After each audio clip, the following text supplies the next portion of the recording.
டார்கெட்லாம் முடிஞ்சதா? இன்னும் முடியாம தான் இருக்கு. டார்கெட்டை முடிக்கிறதுக்காக எல்லாரையும் பிடிக்க முடியாதுல்ல. உனக்கு யாரையுமே கஷ்டப்படுத்தக்கூடாது. அதனால தான் இன்னும் ஹெட் கான்ஸ்டபிளாவே இருக்கு.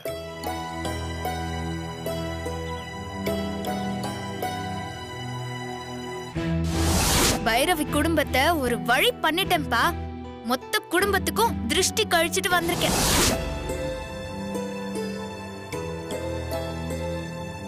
மாமா, உங்ககிட்ட நான் ஒண்ணு கேட்கலாமா? துளசி வீட்டுக்கு வந்து ஏதோ தவறுதலா பேசிட்டா. ரொம்ப சாரி மாமா. அவளுக்கு பதிலா நான் மன்னிப்பு கேட்டுக்கிறேன். பரவாயில்ல, பேசிட்டு போட்டோம் மச்சான். சின்ன பொண்ணா இருந்தாலும் அவ கரெக்டா தானே பேசினா. ஆனாலும் வீட்டுக்கு முன்னாடி வந்து சண்டை போட்டது தப்புதான் மாமா. ஏதோ விளையாட்டுத்தனமா பேசிட்டா. அதையெல்லாம் மனசுல வச்சுக்காதீங்க மாமா. ஓகே, மனசுல வச்சுக்கல. அப்புறம் என்ன இருந்தாலும் பைரவி கிட்டயும் அப்படி பேசி இருக்க கூடாது. அதுக்காக அவளை கோச்சிக்காதீங்க. தண்டனை எதுவா இருந்தாலும் எனக்கு கொடுங்க மாமா. அப்புறம் இனிமே அப்படி பண்ணாதன்னு சிவகாமியும் நானும் அட்வைஸ் பண்ணியிருக்கோம். நீங்களும் துளசியை பார்த்தா எடுத்து சொல்லுங்க. அப்புறம் அப்புறம் என்ன மாமா, இப்படிக்கு உங்கள் கீழ்ப்படிந்த பார்த்திபன்.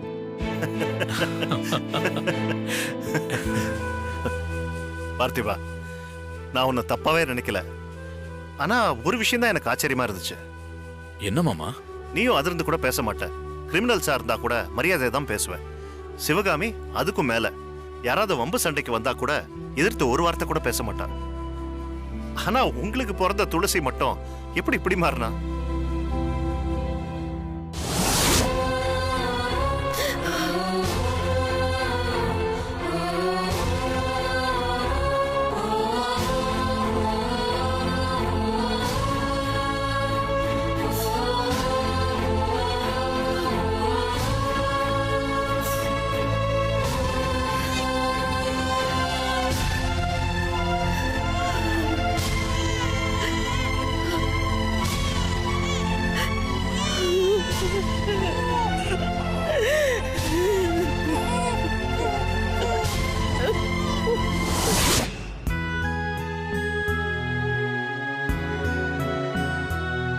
அதுவும் பைரவி கிட்ட பேசினப்போ ஒவ்வொரு வார்த்தையும் சவுக்குல அடிச்ச மாதிரி இருந்துச்சு.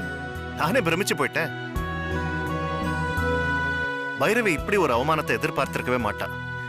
ஒரு பக்கம் அவன் மேல கோவம் இருந்தாலும் அவ வாயடிச்சு நின்னதை பார்த்து எனக்கே கொஞ்சம் வருத்தமா கூட போச்சு.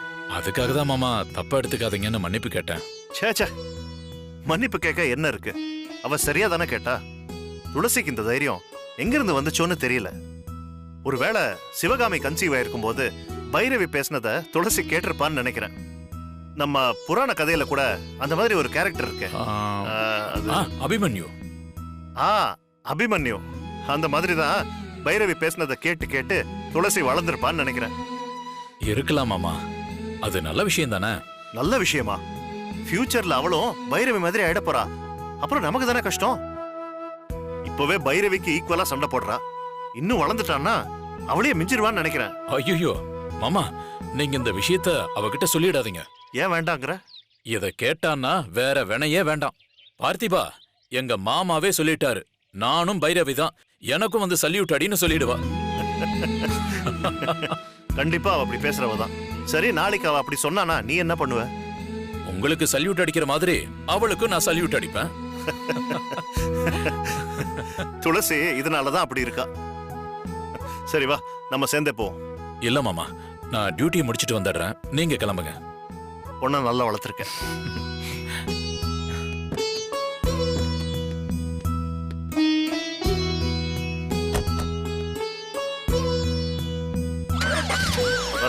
வாங்க.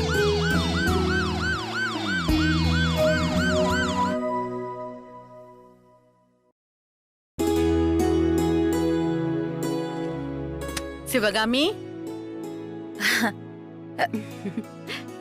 வாங்கக்கா.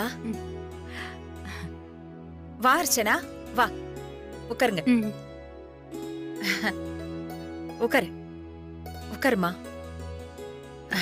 அக்கா, டீ காஃபி என்ன சாப்பிடுறீங்க? இப்பதான் சாப்பிட்டு வந்தோம். பரவாயில்ல சிவகாமி, இருக்கட்டும்.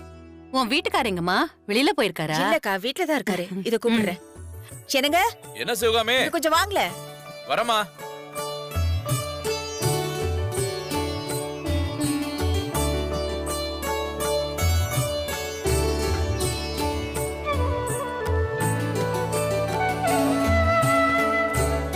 என்ன விஷயம்க்கா? அர்ச்சனாவுக்கு பேசி முடிச்சிட்டீங்களா? ஆமாம்மா, அமைஞ்சதுனால தான் வந்திருக்கேன். ரொம்ப சந்தோஷம்க்கா. ம். வாங்க வாங்க. ஆ. வணக்கம்.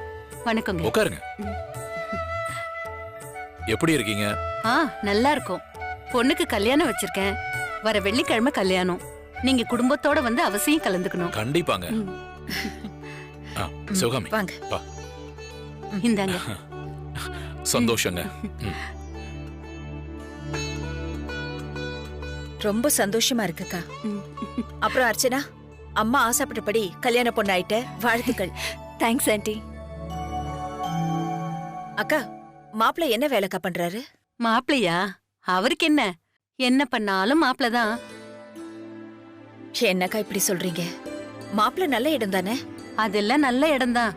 மாப்பிள்ளை எப்படி இருக்காரு, என்ன பண்றாருன்னு விசாரிக்கிறத விட இங்க கல்யாணம் பண்றதே பெரும்பாடா இருக்கு. உண்மைதான்க்கா. மாப்பிள்ளை கிடைக்கிறதே பெரிய விஷயமாச்சே. அட, மாப்பிள்ளை கூட கிடைச்சிருவான். செலவுக்கு என்ன பண்றது? இப்பெல்லாம் பொண்ணை பெத்தவங்க கோடி ரூபாய் வச்சிருக்கணும், இல்லனா கல்யாணமே நடக்காது. இங்கேயும் அதே பிரச்சனை தான்.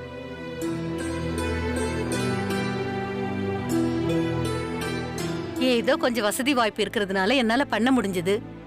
இதே ஏழை பழங்கினா என்ன பண்ணுவாங்க சொல்லு? என்னக்கா சொல்றீங்க?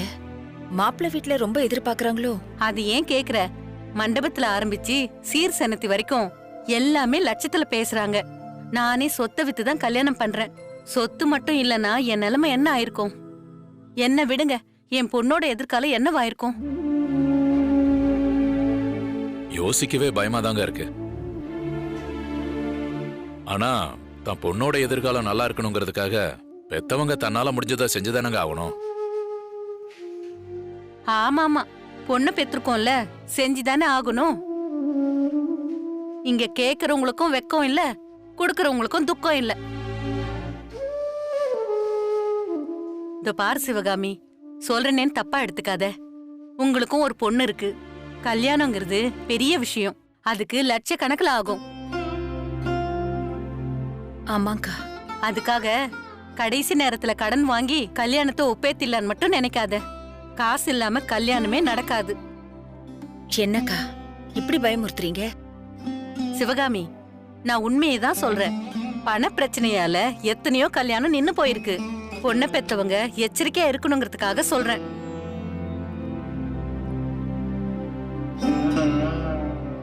சார், நீங்களும் தப்பா எடுத்துக்காதீங்க. கல்யாணங்கிற பேர்ல அந்த செலவு இந்த செலவுன்னு ஏகப்பட்ட செலவு இழுத்து விடுறாங்க.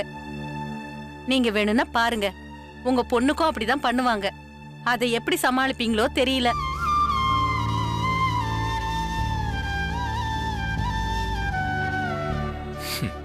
அதெல்லாம் சமாளிச்சிடலாங்க. அது எப்படிங்க முடியும்? வெறும் கையால முழம் போடுவீங்களா? கல்யாணங்கிறதே செலவு பிடிக்கிற விஷயம் தாங்க. அதோட எங்க பொண்ணு துளசிக்காக நாங்க எதை செய்யவும் தயாரா இருக்கோம். உங்களுக்கு என்ன சார், நீங்க போலீஸுங்கிறதுனால தைரியமா பேசுறீங்க. அப்படி இப்படின்னு வருமானம் இருக்கும். இல்ல இல்ல இல்ல இல்ல, நீங்க தப்பா யோசிக்காதீங்க. நான் இந்த அளவுக்கு கான்ஃபிடென்ட்டா பேசுறேன்னா அதுக்கு வேற ஒரு சோர்ஸ் இருக்கு. நாங்க அதை வச்சு சமாளிச்சுப்போம்.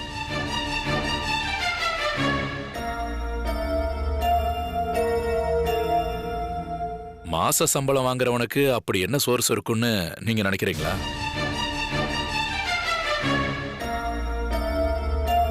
அதான் கொஞ்ச நேரத்துக்கு முன்னாடி சொன்னீங்கல்ல, சொத்தை வித்து தான் கல்யாணம் பண்றேன்னு.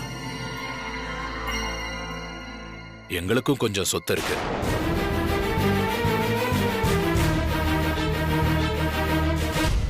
பதினஞ்சு ஏக்கர் நிலம் இருக்கு. யாருக்காக? எல்லாம் துளசியோட கல்யாணத்துக்காக தான்.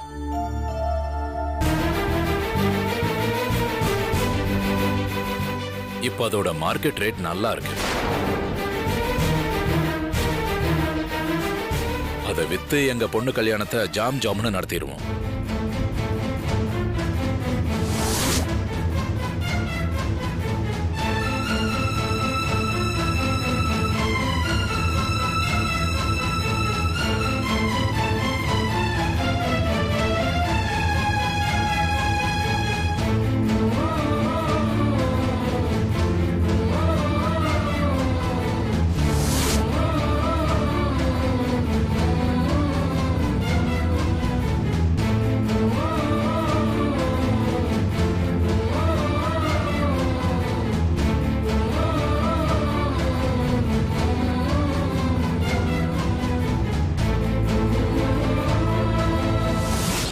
சொன்னபடியே எல்லாம் நல்லபடியா முடிஞ்சிருச்சு. இதோ எல்லா சொத்தையும் உன் பேருக்கு மாத்தியாச்சு. கைவிட்டு போனது திரும்பவும் கிடைச்சிருக்கு. இனிமே இது என்னோடது. யாரும் உரிமை கொண்டாட முடியாது.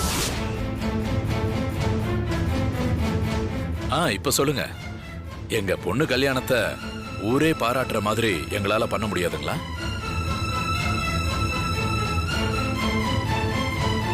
தாராளமா பண்ணலாங்க. அதான் சொத்து இருக்குல்ல. ஆமா, இப்ப அது யார் பேர்ல இருக்கு? இப்ப சிவகாமி பேர்ல தான் இருக்கு. ஆனா அது துளசிக்கு தான் முடிவு பண்ணியாச்சு. அந்த ஏரியால நல்ல ரேட்டுக்கு போறதாவும் சொன்னாங்க. அதனால கல்யாண செலவை பத்தி எங்களுக்கு எந்த கவலையும் இல்ல. அப்புறம் என்னங்க, ஒரு நல்ல இடமா பார்த்து சட்டுப்பட்டுன்னு கல்யாணம் பண்ண வேண்டியது தானே? கண்டிப்பாங்க.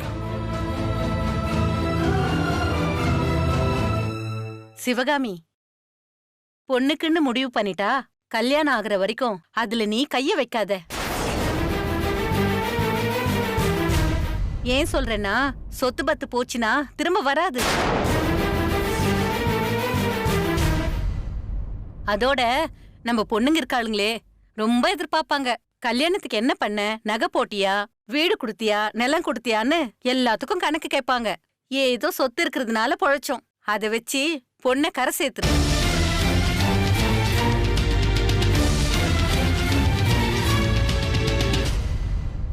சார், கல்யாணத்தை ரொம்ப நாள் தள்ளி போடாதீங்க. நல்ல பையனா கிடைச்சா சட்டுப்புட்டுன்னு பேசி முடிச்சிருங்க. மறக்காம எங்களையும் கூப்பிடுங்க சார். கண்டிப்பா. நீங்க எல்லாமையா?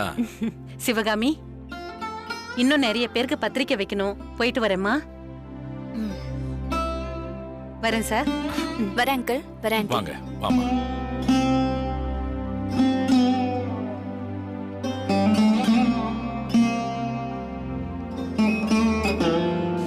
பதினஞ்சு ஏக்கர் நிலம் இருக்கு. யாருக்காக? எல்லாம் துளசியோட கல்யாணத்துக்காக தான்.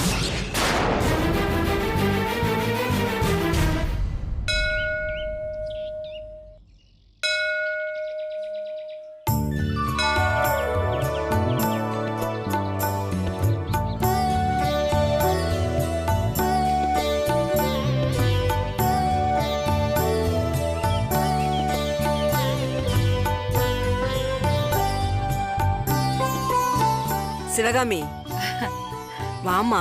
உன்னை பார்த்து எவ்வளவு நாள் ஆச்சு. நல்லா இருக்கியாமா? நல்லா இருக்கேம்மா. இது யாரு? துளசியா? அடேங்கப்பா, கடகடன்னு வளர்ந்துட்டாளே. பாக்குறதுக்கு மகாலட்சுமி மாதிரியே இருக்கிறாளே. சிவகாமி, நீ புண்ணியம் பண்ணவ. பாவாடை தாவணியில உன் பொண்ணு அம்சமா இருக்கா. இந்த காலத்து பொண்ணுங்க இருக்காங்களே, அரைகுறையா போட்டுக்கிட்டு பாக்குறதுக்கே சங்கட்டமா இருக்கு. இப்பெல்லாம் அப்படிதாம்மா, காலம் மாறி போச்சுல்ல. இருந்தும் உன் பொண்ணு மாறல பாரு, அதுவே சந்தோஷம். இவள எந்த ராஜகுமாரன் குதிரையில தூக்கிட்டு போறான்னு தெரியல. பாட்டி, அதெல்லாம் உங்க காலம். இந்த காலத்து ராஜகுமாரன்களுக்கு குதிரையும் தெரியாது, கழுதையும் தெரியாது. அவங்க ரேஸ் பைக்ல வருவாங்க. ஏய் துளசி, பெரியவங்க கிட்ட அப்படி எல்லாம் பேசக்கூடாதுடி. பரவாயில்ல சிவகாமி, இந்த மாதிரி கபடம் இல்லாத பொண்ணுங்களை தான் தேவதைங்க எப்பவும் ஆசீர்வாதம் பண்ணுவாங்களாம். துளசி, உன் ஆசைப்படியே மாப்பிள்ள பைக்லயே வரட்டும். பாட்டி, இத நீங்க முதல்லயே சொல்லிருந்தா நான் BMW காருன்னு சொல்லிருப்பேன். சரி, கார்ல தான் வரட்டும். எப்ப கல்யாண சாப்பாடு எனக்கு போடுவ? அதுக்கு என்ன பாட்டி, போட்டுட்டா போச்சு. அம்மா, பாட்டிமா இந்த வயசுல கல்யாண சாப்பாடு கேக்குறாங்க. சீக்கிரமே ரெடி பண்ணு, நானே அவங்க வாயில ஊட்டி விட்டுறேன். சரியா? அப்படிலாம் பேசாதடி. பாட்டியே கோச்சிக்கல, உனக்கு என்னம்மா? சரி சரி, நீ போய் பிரகாரத்தை சுத்தி அடி பிரதட்சணம் பண்ணு. நான் இப்ப வரேன். சரிம்மா, பேச ஆள் கிடைச்சிட்டாங்கன்னு இவங்க வயசு ஆகுற வரைக்கும் பேசிட்டே இருக்காத. சீக்கிரமா வா. வரேன் பாட்டி. போயிட்டு வாமா. கொஞ்சம் வாய் பேசுவா, ஆனா குணமான பொண்ணு. என் பேச்ச மீறவே மாட்டா.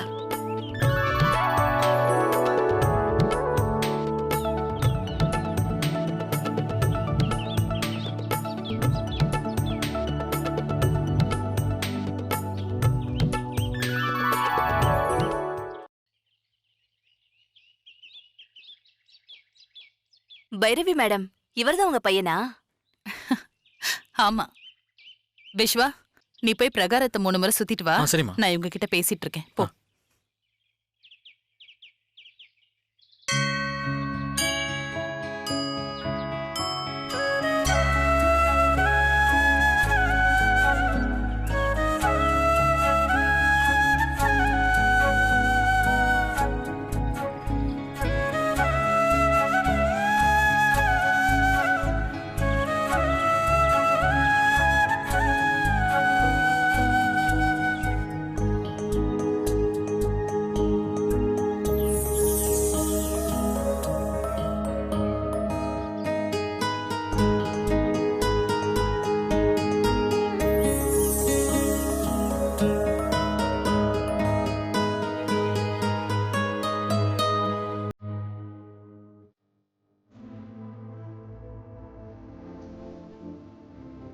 அது யாரா இருக்கும்?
இவனுக்கு என்னையே பார்த்துட்டு இருக்கான்.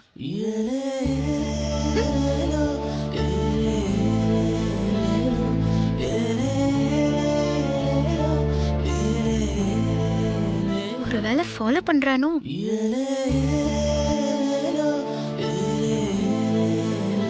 செக் பண்ணி பாத்துருவோம்.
You